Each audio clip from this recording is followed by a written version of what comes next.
Doesn't matter how many years I've worked in this line. You always see the same thing. Somebody's discovered to be a murderer, and their family, their friends, their neighbors, they're all amazed. He couldn't be a murderer. He doesn't seem like a murderer. He doesn't look like a murderer. I don't know. Maybe we tell ourselves that because we don't want to look in the mirror and admit that somebody that looks like us could be a monster. Well, on this ship, we got a lot of people who dress nice and look nice, but somewhere, one of them is a monster. Somewhere, one of these people murdered Mr. Bolitho Blane. I think it's time we go talk to more of them. I believe I have an image of Carlton Rocksavage's daughter around here somewhere. Ah, here we go. Oh, a pretty young lady who likes to smoke. That sounds like trouble. That's the way I like 'em, if you know what I mean. That's why I stay up at night crying in bed. Let's go talk to her. Not about that, but let's see what she knows and what she's seen. Good morning, Miss Rocksavage. Come right in. Good morning. Come sit down. There are just a few questions I want to ask you about this unfortunate business last night. Certainly. Anything I can do? Would you just tell me, please, Miss Rocksavage, what were you doing and where you were from the time the yacht sailed until you went into dinner? When the ship left Miami, I was sitting on the port deck with Mr. Jocelyn. Did you see Mr. Blane come aboard? No. We were on the port side of the ship. That is, we were facing out to sea. We sat there until about 7:15, and then we both went below to our cabins. I got interested in a book, so I was a little late in changing, and I didn't get up to the lounge until about 8:40. The other guests were all there, except Mr. Bolitho Blane and his secretary, neither of whom I had met, and I was just looking around for my father when the steward came up with a message from him. He said to me, "Mr. Rocksavage says, 'Miss, would you please take everybody in to dinner? Mr. Blane has had a heart attack, so we are returning to Miami.'" And what happened then? I did as my father had asked me to, and I didn't know anything about what really happened until Father told us all after we had anchored off Miami again, just a few minutes before the police came on board. Did you know of any special reason for this trip? No. Are you certain of that? Well, it's just a pleasure trip, like lots of others we've had on the yacht. But as there were several strangers on board, I naturally assumed that some big business deal would be discussed during the time we were at sea. Father often uses these trips to entertain people with whom, if he were seen ashore, comment might be aroused, which would affect the markets. I see. Thank you, Miss Rocksavage. That'll be all for the moment. Well, that was Miss Fairy Rocksavage, Carlton Rocksavage's daughter. She doesn't seem to have any kind of an alibi, unfortunately for us. I want it to be easier narrowing people out. She comes down below deck about 7:15 with Mr. Reginald Jocelyn, who then goes to his room. She goes to her room on the starboard side, which is the opposite side from Blaine's room, and she's basically there until about 8:40 when she goes up to the lounge. It's almost guaranteed that Blane was murdered sometime in there, and she has nobody to confirm if she was there or what she was doing. I guess the next logical step would be to talk to Reginald Jocelyn to try and confirm, I guess, the very beginning of her story. I got a picture of him somewhere. Oh, look at him! La-di-da, we got a fancy lad! Would you like to buy a monkey? Let's talk to him. Good morning, Mr. Jocelyn. Now, I'd just like you to tell me anything that you can about this unfortunate affair last night. I'm afraid I can't tell you anything. Well, let's hear what you were doing between the time of the ship sailing and your going into dinner. When the ship sailed, I was sitting on deck with Miss Rocksavage. We stayed there until the ship was well out to sea, and somewhere about 7:30, we went down to our cabins to change for dinner. I came up to the lounge at 8:30 and Mr. Rocksavage arrived soon after. A steward spoke to him and he went below. Then a message came up that Mr. Blane was ill, so we were returning to Miami. After that, we went in to dinner. Do you always take an hour to change your clothes? Sometimes an hour, and sometimes two if I feel like it. Whoa, no need to get fresh now. Were you changing all that time? I don't see what the devil it's got to do with you, but if you must know, I spent a long time lying in my bath. Now this trip, you were in on the object of it, weren't you? I don't understand what you mean. Oh, yes, you do. Bolitho Blane and Carlton Rocksavage were using this as a meeting ground to patch up a truce in the commercial war they've been waging. Oh, that. Yes. That, yes? And how much more did you know about it? Nothing, except that Lady Welter, my mother-in-law, has very large holdings in the Rocksavage companies, and that she always likes me to stand by, so that I can advise her where her business interests are concerned. Right. That'll do for the moment. Thank you, Mr. Jocelyn. This is highly suspect. So Rocksavage's daughter, Ferry, hangs out with this loser, Reginald, on the deck, and then they both go to their respective cabins for an hour. Her excuse, at least, was that she was reading. That's kind of plausible. His excuse was he was changing his clothes for an hour. Maybe they were doing a bit of the old in and out, a bit of the dirty bone. I wonder if they're secretly having an affair. I don't trust him either way. He seems sleazy. I guess the best way to find out about his character then would be, let's talk to Reginald's wife. We'll talk to his wife, Pamela. And I believe I have I do have a picture of her. I don't know why it's a side profile. Maybe she was running away from the camera. Don't take my picture. Or maybe we're supposed to notice the earring. Remember that, Gumshoes. Maybe we need to keep our eye out for an earring. Either way, let's go talk to Pam. Good morning, Mrs. Jocelyn. Sit down, won't you? Thank you. Now, just what can you tell me about this unfortunate affair last night? Nothing at all, I'm afraid. It would help me to check up on things if you wouldn't mind giving me your movements from the time the ship sailed until you went into dinner. I am afraid that's not going to help you much, and after all, it's quite clear that this Mr. Blane took his own life, isn't it? Sure, Mrs. Jocelyn. It's only a matter of routine procedure that I have to bother everybody like this. Just where did you happen to be when the yacht left Miami? I was in the lounge with Count Posadini. Anyone else there? No, not until Mr. Rocksavage arrived. What happened then? We had more drinks and talked for a bit. Then Mr. Blane's secretary came in and was introduced to us. There was some talk about his sending a message down to Mr. Blane, and just after that I said that I must go down and change for dinner. Count Posadini said that he thought he would too, so we went together. What time would that be? About 10 minutes to 8. And then? I changed and came up to the lounge with my husband again, just as the dinner bugle sounded around 8:30. A few minutes later, a steward came in and spoke to Mr. Rocksavage, who had just come in, and they both went below together. Yes, go on, please. I was talking to my mother when a message came up from Mr. Rocksavage that Mr. Blane had some sort of an attack, and so we were returning to Miami. Ferry Rocksavage said that we better go in to dinner without her father. So in we went. And just when did you know the real cause of the trouble? Not until the yacht was anchored off Miami again. Mr. Rocksavage told us then, and said that the police would be coming on board in a few moments. Good. Now, did you regard this just as a pleasure trip? Not altogether. I know my mother has a big interest in the Rocksavage companies, and as Bolitho Blane was expected to join us at Miami, I thought there must be something in the wind. Anyone would who knew that Blane and Rocksavage were the top soap kings. But I wasn't particularly interested, because it's not really anything to do with me. Your husband advises your mother, though, where her financial interests are concerned, doesn't he? Yes, but we go about with Mother quite a lot on social parties, where no business comes under discussion at all. Thank you, Mrs. Jocelyn. That'll do for the present. I guess we might as well confirm that with Pamela's mother, Lady Welter. Damn. If a picture of a person could be like the definition of a battle axe, I think that's Lady Welter here. Let's go talk to her.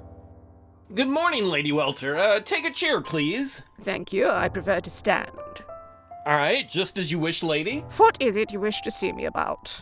Isn't that rather obvious? You know that I'm the officer in charge of the investigation of Mr. Bolitho Blane's death. And what has that to do with me? Nothing as far as I know, Lady Welter, but this is just a matter of routine, and you won't mind answering a few questions, I'm sure. That all depends on the questions, young man.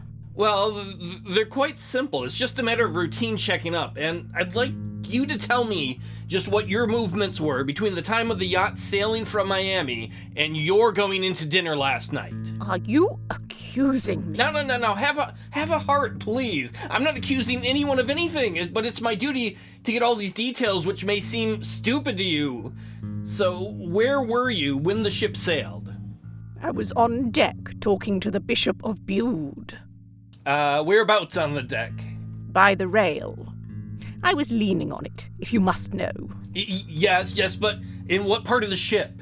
I was facing the land. You saw the tender come off then? I did. And the bishop said to me, "That's Mr. Bolitho Blane," as the two men came up the gangway into the middle of the ship. The bishop knew Blane by sight then? I don't know. I suppose so. Right. What happened after that? The bishop and I went down to our cabins. Then I came up to the lounge and found Mr. Rocksavage with Mr. Blane's secretary and the bishop. The secretary was introduced to me, and we sat there until Mr. Rocksavage left. And what time was that? I really haven't the faintest idea. What is all this to do? Patience, please. What happened after Mr. Rocksavage left the lounge? If you must know, the Japanese gentleman came in, and then my daughter and son-in-law, Mr. and Mrs. Jocelyn.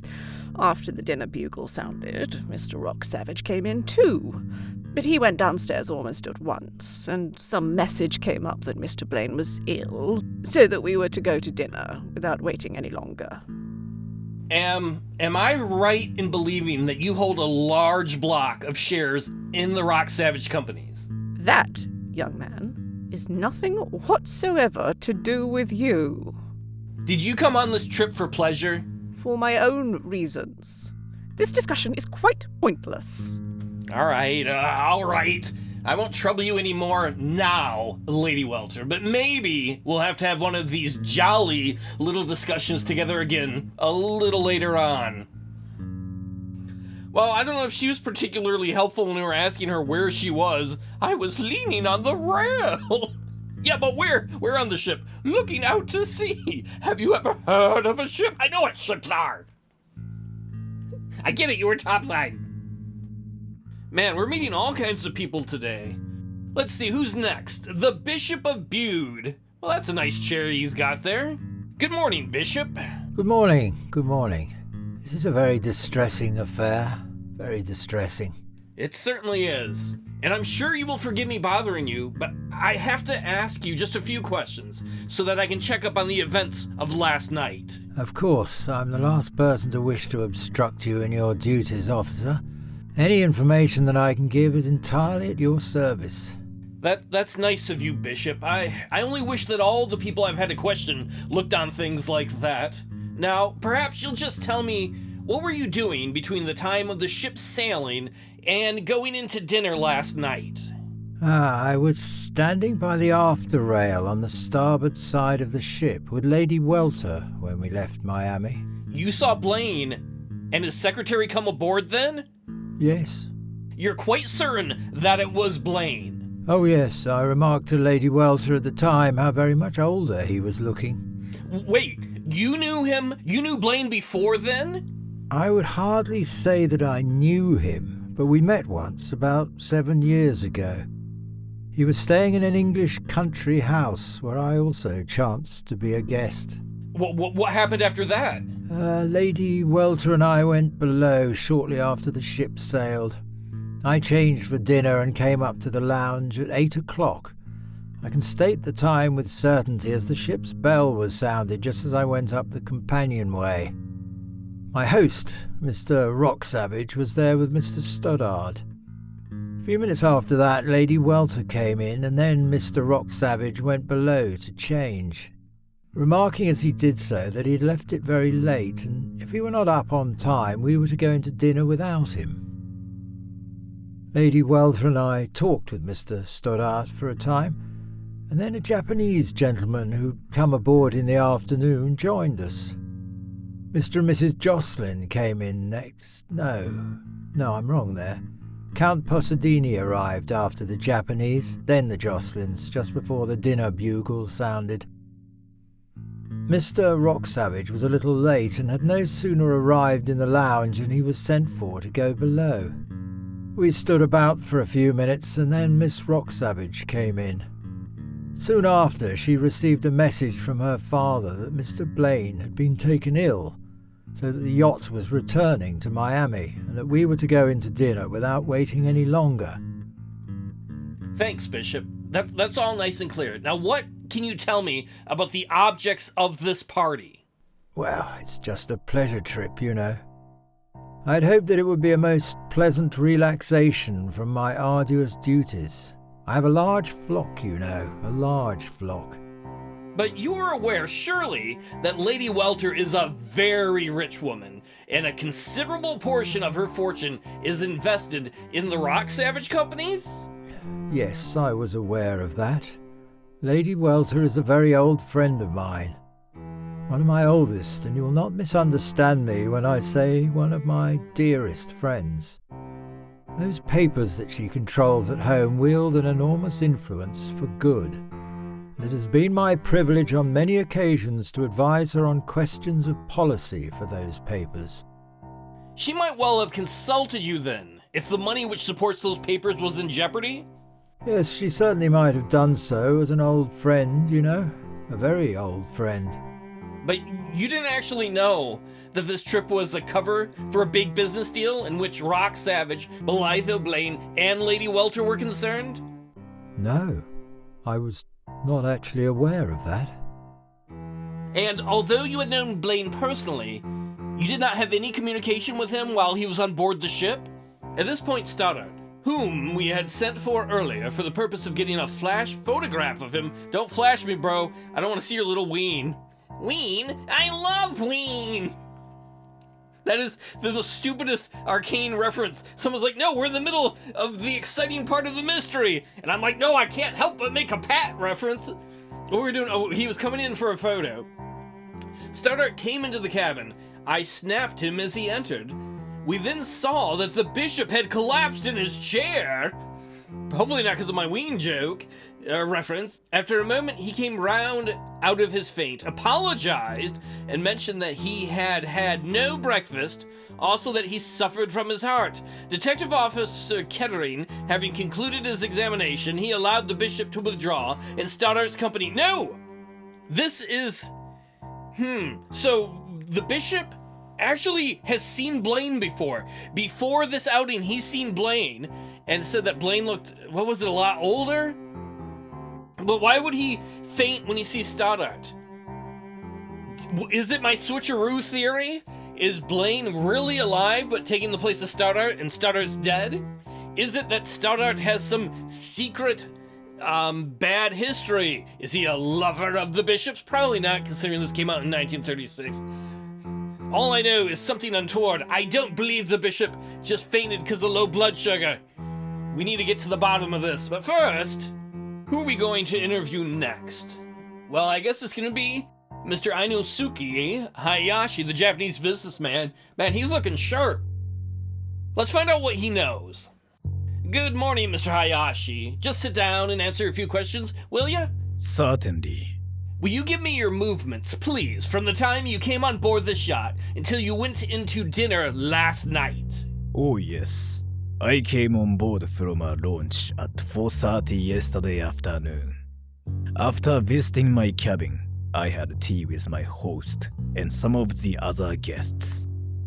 About 6:10, I went down to my cabin again to do some work and remained there until after I had changed for dinner. At 8:15, I came into the lounge, where I found the bishop and Lady Welter, whom I had met at tea. The latter introduced me to Mr. Stoddart, whom I had not seen before. Now, I'd like to know the reason for your coming on this trip. At the invitation of Mr. Rock Savage, we are business friends. It is nice to meet each other and enjoy the pleasures of such excellent company upon his very beautiful yacht. Now that won't do, and the sooner you come clean with me, the better. This pleasure trip was a blind to cover a big business deal between Rock Savage and Blane. You're going to tell me just what part you were gonna play in that. I tell you anything you like. When I say that it is a pleasure trip, I speak truthfully. But I have already said that I was a business friend of Mr. Rock Savage too. When businessmen are together, even for pleasure, their conversation is of their business. Also, most of the time, as I have frequently observed. You knew then that business would come under discussion? Certainly I knew that. Well, alright, then let's hear the part you were gonna play in it. I have the honor to act for the Shikoku Products Company, which is associated with my government. Shikoku handles various commercial concessions for the Ministry of the Interior, and one of these has to do with supply of soap to the armed forces and also civil services of Japan. This monopoly is of considerate value, and Shikoku hoped to raise a loan of $10 to $12 million on it. Also, this monopoly would have considerate value for whatever company acquired it, since, if they wished, they could float a subsidiary company upon the prospective profits which the monopoly would bring, and thus attract considerate new public money to their business. And you were about to sell this monopoly to either Rock Savage or Blane? That is so. I have been negotiating by correspondence with both for some time. A fortnight ago, however, Mr. Rock Savage cabled me that negotiations could go no further until after a conference he proposed to hold on this date. He suggested that I should join the party and said that, if I did so, he had every reason to believe that the affair might be concluded to the satisfaction of all concerned. I sailed from San Francisco to Panama, and from there, I came overland to join his yacht at Miami. I see. That will do. No more questions. Well, that interview makes me think. If you remember my theory from last episode, and this is really extrapolating thing, this might be totally wrong, I think maybe Blane was killed sometime between 8 and 8:05 in about a 5 to 6 minute window.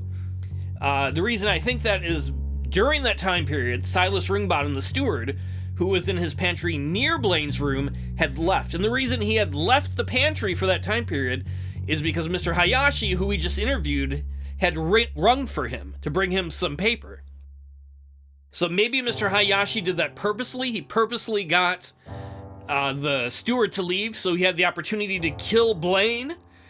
And so I think Hayashi has the opportunity to kill Blane, though he'd kind of have to run through the south part so he avoids the carpenter. But I don't know if he has a motive, because why would he want Mr. Blane dead? If Blane is alive, then Blane and Rock Savage are busy bidding against each other, raising the price that they would pay Mr. Hayashi to get that Japanese monopoly for soap. So I don't see any motive, at least right now, for Hayashi to kill Blane, but it does start to show motive for other people. If Blane dies and his company can't try and fight for that Japanese contract, that means Rock Savage's company gets it, and they make a ton of money. And so that benefits Carlton Rock Savage if Blane dies. Maybe kind of benefits his daughter Fairy. It would benefit Lady Welter, Rock Savage's biggest investor. I guess it could kind of also affect her children. Well, her daughter and her son-in-law, the Jocelyn's. I don't really see how that would help the Bishop or Count Posadini. We haven't even met Count Posadini yet. Let's go see what he looks like. Man, this dude's freaking Luigi before Luigi exists. It's me, Count Luigio. Let's go talk to him. Hello! Has this writing room been converted into a photographic studio overnight? No, come in, Count. It's just that we're taking a flash of all the guests on board before we examine them. Matter of routine, that's all. Sit down, will you? There are just a few questions I'd like to ask you about this unfortunate affair last night. Fire away, friend, fire away! From your name, I had imagined you to be Italian, but you talk like an American! God bless you, sir. I am an Italian, but I have lived in the States nearly all of my life. My mother was an American, and she had the money, so although I still have the old place in Italy, I regard New York as home. I see. Now, would you mind telling me what your movements were from the time the yacht sailed until you went into dinner last night? Oh, there's no mystery about that. I was having a drink in the lounge with Mrs. Jocelyn when the engine started to turn over. A few moments later, Mr. Rock Savage joined us. We had another spot with him, and then Blaine's secretary, a chap called Stoddart, came in and made himself known to us. We had another round of drinks to keep him company while he was taking some notes of share prices off the board for his boss. The lounge steward took those down to Blaine's cabin for him and came up to say that he couldn't get any answer from his knock. So Stoddart told him to take them down again and pushed them under the cabin door. Just after that, I said I thought it was time to go below and change. Can you tell me what time that would have been? Oh, about 8:15. Mrs. Jocelyn said she thought she would go down too, so we went down together, after which I went straight to my cabin. I came up to the lounge again about 8:25, and when the dinner bugle sounded, most of the guests were already assembled there. From this point, Count Postadini's statement confirms that of the others. Now, Count, what do you know about the real motive for this party? Real motive? There's only one as far as I know, stealing a little summer down in the waters before New York becomes livable again. I'm just mad about sunshine. Maybe that's my Italian blood. Do you mean to tell me that you had no idea that an amalgamation between the big soap interests was about to be negotiated during this trip? Oh, that's news to me. The only thing that I know about soap is that it's useful to wash with. All right, Count, how long have you known Mr. Rock Savage? Just about 3.5 days. You never met him then before you came on board at New York? No, sir. How long have you known Bolitho Blane? I'd never met him either. I'd heard of him, of course, as a big financier, but I didn't even know that he was interested in soap. All right. What about the Japanese man, Mr. Inosuke Hayashi? How long have you known him? The same applies. I didn't even know of his existence before he came on board yesterday afternoon. But if you've never had any dealings with any of these people, can you give me a satisfactory explanation as to why Rock Savage invited you to join this outfit? Oh, he didn't. It was Reggie Jocelyn who asked me if I'd like to come along for a few days sunshine and big game fishing. How long have you known Jocelyn? Oh, I met him coming over on the Normandy, and later developed the acquaintance in New York. His wife is Lady Welter's daughter, and I gather that Lady Welter is a very old friend of Mr. Rock Savage.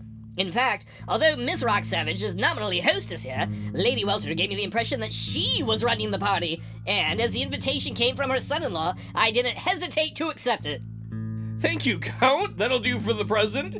So either the Count is a big lying fraud, or this man just likes to party. A party to parts unknown with people I barely know? Of course I'm in! I wish I had the kind of adventurous spirit he does.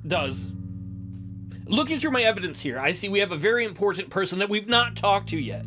Apparently, the lounge has its own steward, a man named Jack Kane, who would have seen all the comings and goings, of people who've been in the lounge. Let's go talk to him. Come in, Kane. I just want to ask you a few questions about what occurred last night.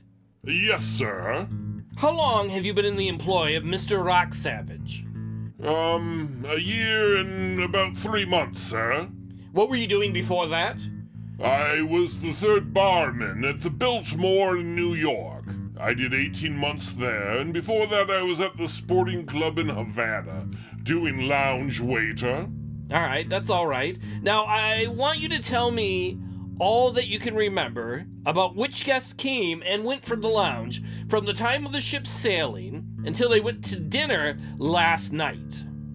Kane's statement that he gives me confirms the times of arrival and departure of the guests from the lounge as given by themselves between the time of sailing at 05:15, I don't remember because Neem fucked it up again, and they're going into dinner at 8:40. Were you in the lounge the whole of that time? Yes, I was there the whole time, sir. as they kept me pretty busy mixing drinks, except, of course, for the 2 brief absences between 7:40 and 7:45. Mr. Stoddart took down some figures from the notice board in his pocketbook, tore out the leaf, and asked me to take it down to Mr. Blane's cabin. I knocked, and there was no reply, so I took it up again, and then Mr. Stoddart remarked that Mr. Blane was probably in his bath. Hold on a second. We know from the picture of the bath, nobody seemed to have used that bath. The towels were dry, they were on the seat. Interesting. Was Blane already dead? You were saying, Mr. Kane? So he sent me down with it again and told me to slip it under Mr. Blane's door, which I did. All right, that'll do. Thank you. You can go now. So apparently the steward, Jack, has confirmed everybody who said they were in the lounge has told the truth about when they came and when they left, at least about the lounge. We don't know about other parts of the ship if they've lied or not. But now we know that everybody who said they were in the lounge at a certain time has been telling the truth. And all the stories kind of have matched thus far about who was in the lounge and when. There's one thing I'd like to check next, though, is... Remember when we talked to Count Posadini, and we were like, why are you on this ship? And he's like, Reggie asked me. I don't know him, I just met him on a different ship. Let's go talk to Reggie and see if he can confirm that or not. Sorry to bother you again, Mr. Jocelyn, but I understand that Count Posadini joined this party at your invitation? Yes, that's right. Now, what part does he play in this business deal with Rock Savage, Blane, and the Japanese dude? The one that they contemplated putting through? None at all. He doesn't know anything about it. Count Posadini doesn't know anything about the business meeting that was going to happen on the ship, but then why did you ask him to come aboard? Because he's a nice fellow, and I thought it would give the gathering more the appearance of a pleasure trip, to have someone there who didn't know anything about the business which was contemplated. I see, and how long have you known him? About 5 weeks. I met him coming over in the Normandy. Thanks, Mr. Jocelyn. That's all for the moment. Doesn't that seem a little odd and suspect to invite a total stranger? Now, don't get me wrong. Count Posadini does seem like a fun dude. But when you have this very important business meeting, why would you bring in other people? I don't know.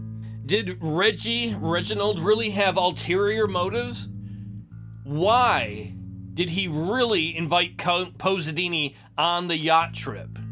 And who has the strongest motive or reason to kill Mr. Bolitho Blane?